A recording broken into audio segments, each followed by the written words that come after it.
इंडी गठबंधन को बिहार में झटका पहले ही लग चुका है। वहां तो अब इंडी गठबंधन के बचे खुचे लोगों को झटके पे झटका लग रहा है। लालू यादव के परिवार के और बुरे दिन आ गए। आज लैंड फॉर जॉब स्कैम में बिहार के पूर्व डिप्टी सीएम तेजस्वी यादव से लंबी पूछताछ चली है। कल लालू यादव से ईडी ने 9 घंटे पूछापाछी की। आज तेजस्वी यादव से 8.5 घंटे पूछापाछी चली है। सूत्र बता रहे हैं कि लालू यादव से 50 सवाल पूछे गए थे। आज तेजस्वी यादव से भी 50 से 60 सवाल पूछे गए हैं कहा जा रहा है। कल की तरह आज भी पटना में जबरदस्त हंगामा हुआ। ईडी दफ्तर के बाहर आरजेडी कार्यकर्ता भारी संख्या में जमा हो गए और तेजस्वी जिंदाबाद के नारे लगाने लगे। जैसे ही तेजस्वी यादव की गाड़ी ईडी दफ्तर के बाहर पहुंची, उनकी गाड़ी को लोगों ने घेर लिया। किसी तरह तेजस्वी यादव कार्यकर्ताओं की भीड़ से निकलकर ईडी के दफ्तर गए। वहां क्या माहौल था जरा एक बार देखिए। ऐसा लग रहा है कि कोई जननायक जो है वो देश को आजादी दिला के आया, जबकि भ्रष्टाचार के आरोप में ईडी के सवालों का जवाब देने जा रहे हैं। जरा माहौल देखिए एक बार सुबह क्या था। कार्यकर्ताओं का हुजूम, गाड़ी तेजस्वी यादव की जो गाड़ी है उसको घेर कर नारेबाजी कर रही है। और ये आप समझिए कि किस तरह से हालात जो है वो यहाँ पर बने हुए हैं। आप देखिए किस तरह से तेजस्वी यादव अब ईडी ऑफिस के बाहर पहुंच चुके हैं। जो तस्वीर है वो ये बता रही है कि किस तरह से लोग, जो कार्यकर्ता हैं आरजेडी के, जो समर्थक हैं, वो किस तरह से यहाँ पर पहुंचे हैं और यहाँ पर नारेबाजी वो कर रहे हैं।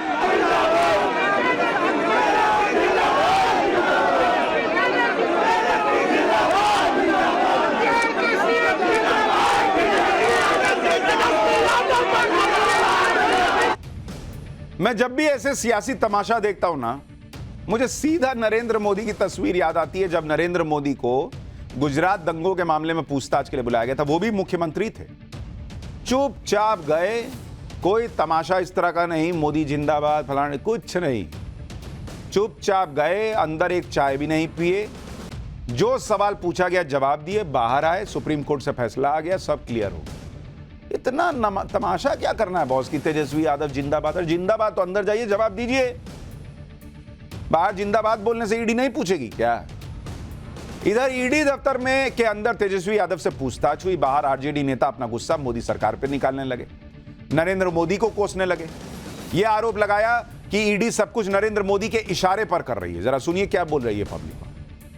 देखिए, ये एक शुरुआत है। मैंने कहा कि जिस तरह से 2024 को लेकर के हमारे देश के प्रधानमंत्री जी डरे हुए हैं और देश के जितनी भी विपक्ष पार्टियां हैं, दल हैं, उनके नेताओं को इसी तरह से डराने की कोशिश की जा रही है। लेकिन हम लोग डरने वाले नहीं हैं और देश की जनता इसको बहुत अच्छे से बारीकी से देख रही है और इसका खामियाजा मुझे लगता है कि भारतीय जनता पार्टी को और ख़ास तौर पर प्रधानमंत्री को 2024 में भुगतना पड़ेगा। मुझे तो कई बार लगता है ये वाली स्क्रिप्ट ना व्हाट्सएप पे ग्रुप बना के भेजी गई है कि नरेंद्र मोदी हमसे डरते हैं, हमसे डर रहे हैं इसलिए ईडी भेज दी है, हमको जेल भेज रहे हैं, ये कर रहे हैं, वो कर रहे हैं। अच्छा, पिछले बार बताइए 2019 के चुनाव में, तब तो ईडी नहीं पहुंची थी इनके पास, तब तो आराम से चुनाव लड़े थे। कितनी सीट लाए थे बिहार में ये लोग? 0 सीट आई थी आरजेडी की लोकसभा चुनाव में, 0। लालू यादव और उनकी पार्टी भले ही नरेंद्र मोदी को जितना कोस ले, लेकिन आरोपों की उंगलियां तो लालू परिवार पर ही उठ रही हैं। और लैंड फॉर जॉब स्कैम में सिर्फ लालू और तेजस्वी नहीं बल्कि पूरा परिवार फंसा हुआ है। ईडी और सीबीआई की चार्जशीट में आरोपी लालू यादव को बनाया गया। तेजस्वी यादव, राबड़ी देवी, बेटी मीसा भारती, बेटी हेमा यादव, सबका नाम है भाई। लालू यादव के परिवार से जुड़े इस घोटाले की कहानी भी बहुत हैरान करने वाली है। ईडी के मुताबिक ये ऐसा घोटाला था जिसमें लालू यादव और राबड़ी देवी का गाय पालने वाला भी रईस बन गया। ईडी की जांच में यह पता चला कि राबड़ी देवी की गौशाला में एक पूर्व कर्मचारी ने रेलवे में नौकरी के एक उम्मीदवार से रिश्वत के रूप में प्रॉपर्टी ली और बाद में उसे प्रॉपर्टी को लालू यादव की बेटी हेमा यादव को ट्रांसफर कर दिया गया। ये ईडी के मुताबिक। अच्छा, जो लोग कह रहे हैं कि भाई ये कोई स्कैम ही नहीं हुआ, भाई लालू जी तो सजा याफ्ता है चारा घोटाला मामले में।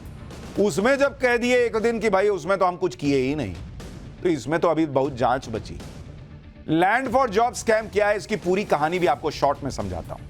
यह घोटाला जो आरोप लग रहा है वो 2004 से 2009 के बीच का है।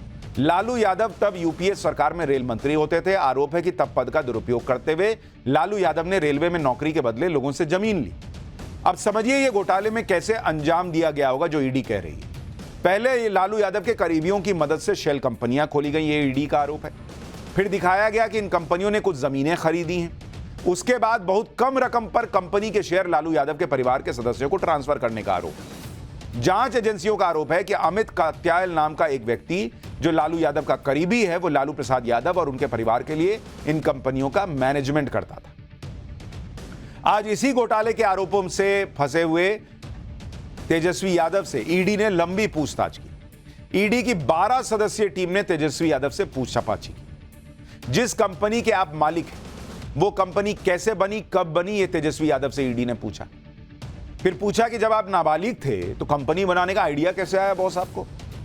फिर पूछा कि आपकी कंपनी 4 करोड़ की थी, लेकिन कंपनी बनने के महज कुछ सालों में करोड़ों का ट्रांजैक्शन कैसे हुआ। कंपनी की कमाई का जरिया क्या था। नाबालिग से बालिग होते ही 21-22 साल की उम्र में आपकी कंपनी का मुनाफा कई करोड़ कैसे बढ़ा। 160 करोड़ का आलीशान घर आपने अपनी कंपनी के नाम पर महज कुछ लाख में कैसे ले लिया। आपने करोड़ों कहां से कमाए, कैसे कमाए। भाई ईडी दरअसल यह जानना चाहती है कि लालू परिवार के पास वो कौन सा फार्मूला है जिसके आधार पर परिवार ने इतनी जमीनें हासिल कर ली, इतना पैसा कमा लिया। इसमें क्या गलत है भाई, बता दीजिए कि ये देखिए ये सारा डॉक्यूमेंट है, ऐसे ऐसे किए हैं, खत्म मामला। लालू यादव और उनका परिवार तो घोटाले के आरोपों के चक्कर में फंसा है। नीतीश कुमार के जाने से बिहार में इंडी गठबंधन को भी कोई नहीं पूछा। बिहार में इंडी गठबंधन को इतना बड़ा झटका लगा है, उसके बावजूद भी राहुल गांधी को मजाक सूझ रहा है। आज बिहार में रैली के दौरान राहुल गांधी ने पहली बार नीतीश कुमार पर बयान दिया। कहा कि उन्हें तो नीतीश कुमार की कोई जरूरत ही नहीं। नीतीश कुमार का नाम लेकर राहुल गांधी चुटकुला सुनाने लगे। सुनिए एक बार राहुल जी को। आपके चीफ मिनिस्टर गवर्नर के यहां स्वेरिंग इन के लिए गए, बड़ा धूमधाम था। वहां पे बीजेपी के नेता बैठे थे, गवर्नर साहब बैठे थे, सब एमएलए बैठे थे। स्वेरिंग इन होती है, शपथ लेते हैं चीफ मिनिस्टर का। उनके मंत्री, 2-3 मंत्री भी शपथ लेते हैं। खूब तालियां बजती हैं और फिर नीतीश जी निकल जाते हैं, वापस सीएम हाउस की ओर चल जाते हैं। गाड़ी में पता लगता है कि वो अपना शॉल गवर्नर के घर में छोड़ आए, तो ड्राइवर से कहते हैं भैया चलो वापस चलो, शॉल उठाना है। तो ड्राइवर गाड़ी घुमाता है, गवर्नर के घर आता है। नीतीश जी निकलते हैं, गवर्नर के पास जाते हैं, दरवाजा खोलते हैं।